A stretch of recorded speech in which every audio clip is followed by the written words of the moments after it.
And we're now approaching Radcliffe. Suddenly we're quite high up on this viaduct. We're in this kind of South Bury Radcliffe area. And there's also a bunch of disused junctions here as well. I think we just passed one now. So when the railway first reached Radcliffe and Bury, it wasn't via the route we know today as the Metrolink Bury line.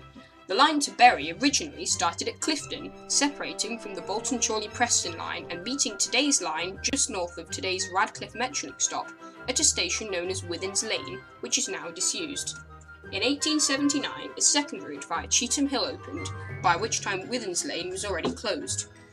As well as the Clifton to Radcliffe line, we also have part of the Bury and Bolton Railway, which met the railway junction in Radcliffe at Ainsworth Holt, with another branch meeting the railway in Bury. The lines to Bolton and the original Clifton to Radcliffe line were closed under the Beeching Acts, leaving the Metrolink Bury line we know today. I doubt you can see it, it's probably been built over, but there used to be a junction somewhere around here. Yeah, I don't think you'll see it. On the other hand, we will see the junction from Bury. So once you're out of Radcliffe, it's actually, you know, green fields for a while. There's not much around here. I don't think it's quite the green belt yet, but there's a lot of just empty land. So the Metrolink, for a short amount of time, looks like it's just going through the countryside. It's like this on the Rochdale line as well. Quite nice. And then we approach Bury Town Centre, which is also quite a nice town centre with views of the Pennines. And there's a level crossing. Whoa. One of the only, I think that's probably the only level crossing on the Metrolink, because there's a lot of road crossings obviously because it's a tram, but most of them don't have kind of level crossing lights and things. Oh yeah, the potential future Bury South station might be somewhere around here as well. Meanwhile, here's the junction that I missed last time we were going to the Flying Scotsman. Oh, there's all these shrubs in the way, that's annoying. Oh, whoa. There we are. That's the first time I've seen it. Yep.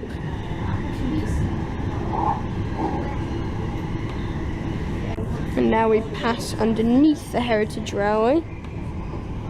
Here on this map we can see the network of lines around Bury. I actually made a map like this before, although it was more basic and missed some lines. So it's time for another interval. Here is a map of the surrounding area I've made using paint. So the black line is the Metrolink that goes from Manchester to Bury Interchange. Now, the line, as you can see, used to extend to Rottenstall via Bury Bolton Street. That bit of the line got axed by Beeching, so it only went as far as Bury Bolton Street. Then in the 1990s, I think, or 1980s, I'm not sure exactly, but before the Metrolink, yeah, so 70s or 80s, they redirected the line to Bury Interchange. So that bit between Bury Bolton Street and Manchester also got abandoned. Bury Bolton Street and the junction also got abandoned. As you can see, the junction there is in red. Then Heritage Railway opened between Rottenstall and Bury Bolton Street, which also went down another branch line that it connected to that went to Haywood. That also connected to the National Railway line at Castleton, which is between Victoria and Rochdale. Though at the moment the Heritage Railway runs between Rottenstall and Haywood via Bury Bolton Street, though they want to extend it to Castleton, though they need to refurbish the line. So here is an updated version. In purple we can see the Metrolink, and in blue is the East Lancashire Heritage Railway. In 1846, the line from Clifton to Rottenstall via Bury first opened, with trains running on the modern-day Metrolink line up to Bury, then running to Bury Bolton Street and onwards to Rottenstall on what is now the ELR. In 1848, the Liverpool and Bury Railway opened its line through Bury onwards to Castleton, with a station at Bury Knowsley Street and two cords connecting the two lines, north to east and south to east. Finally, in 1882, the Holcombe Brook line opened from Bury Bolton Street. During the Beeching Acts, all of these railways, except for the Manchester to Bury Bolton Street line, were closed, with trains from Manchester terminating at Bolton Street. Then in 1980, the Bury terminus of the branch line was moved to a new interchange, with the line following the original south to east connection to the Liverpool and Bury Railway, then dipping under it to arrive at the new terminus. In 1987, the East Lancashire Heritage Railway opened, originally starting at Bolton Street and running up to Rawtenstall. The line was extended eastwards onto the former Liverpool and Bury Railway towards Haywood in 2003, with plans ongoing to extend it all the way to Castleton. The line to Haywood uses the north to east connection and also passes through Bury Knowsley Street station, although this was never reopened. In 1991, the British Rail line to Bury was transferred to the Metrolink. The junction you just saw, labelled in green, is where trains from Victoria would originally run onto Bury Bolton Street, and is now the connection between the Metrolink and the ELR. Here is a clip from my Ramsbottom Chocolate Festival video on the ELR showing the other end of the junction, and also the junction where the Liverpool and Bury line would run onwards to Bolton. As you can see, we now start curving to the right. Meanwhile, I can see which is now a mound of dirt covering where the tracks would go forward and towards Bolton. It's just like a mound of dirt there now. There's also, and here's the junction, which you saw the other side of, when we went up by tram to Bury. And here's the other end of that same junction.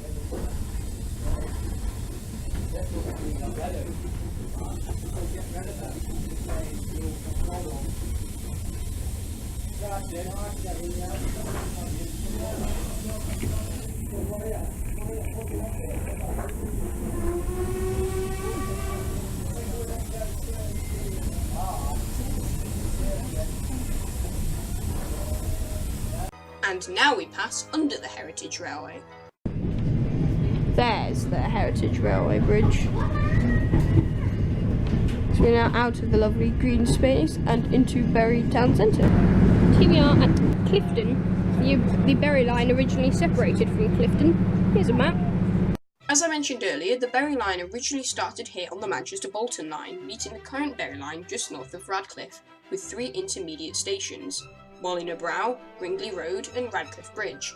Just south is another line which connected to the Manchester and Liverpool Railway just west of Eccles.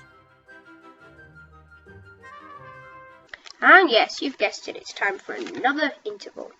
So I'll try and make this quick. As you can see, the yellow line on this map is the Metrolink that runs between Manchester and Altrincham, which used to be a railway line. However, the railway line continues all the way to Chester, but GMPT at the time didn't want to run Metrolink services to Chester, which is understandable, so they only went as far as Altrincham. Now, Network Rail wanted to continue the service to Chester. So what they did, as you can see, there's 3 disused railways spanning the junction. 2 on the left, 1 on the right. The 2 on the left are in red, the 1 on the right is in blue. Because what Network Rail have actually done is they've reopened a disused line, well, it was British Rail at the time, and sent trains down that line to join the Metrolink line just north of Altrincham. There's also 2 other disused lines on the left, and that's what make up Altrincham Junction. Next is Brooklands, then it's Timperley, and then we pass through a complicated railway junction. Here to explain is, you all know him, the animation guy. That's just me from the future, and I'm editing this, creating so much work for myself. Yes, you really are. Please stop. So here on this map, we can see the lines radiating out of the junction towards Warrington via Glazebrook, Warrington via Dunham Massey, Stockport, Altrincham and Manchester. Connections existed between Dunham Massey and Manchester, Dunham Massey and Stockport, Manchester and Stockport, Manchester and Altrincham, and Glazebrook and Stockport. When the beaching axe fell upon the railways, all of these railways, except for the Manchester to Altrincham route, were closed. Trains running on the Altrincham line would extend all the way to Chester, and this was a problem, because when the Metrolink began running services on the line to Altrincham, the line to Chester became threatened with closure. But cunning British Rail came up with an answer, reopening the Stockport to Navigation route, adding a new connection allowing trains to run westwards and then southwards, and running trains alongside trams between Navigation Road and Altrincham. This route is still used today, which is why all Chester trains run via Stockport. Brooklands also has the original canopies. Timperley does not. So I think we're now approaching the complicated railway junction somewhere. Probably won't see it very well because it's quite dark. Now we're back to 2 tracks now. Now we're down to 1 track. Honestly, these trams just have a 1-track mind. There's a not a roller coaster, idiot. A level crossing. So we're now single track, I guess. I don't know. Yeah, we are. I don't really remember this that well. Yeah, because the train's on that side. Oh, if we swap sides? Yeah. We're not on single track. We're on the right side. I think in the dark I managed to miss the junction. That's annoying. And this whole time I didn't notice that there's an extra track there. Wonder where that came from. Now approaching Navigation Road, I think that might... Oh, I don't know what that is. Probably just a footpath bridge or something. And the extra track is weird, as is this one, and everything... There it is. There's the junction over there. The abandoned line A and B in that direction. And now here is Navigation Road.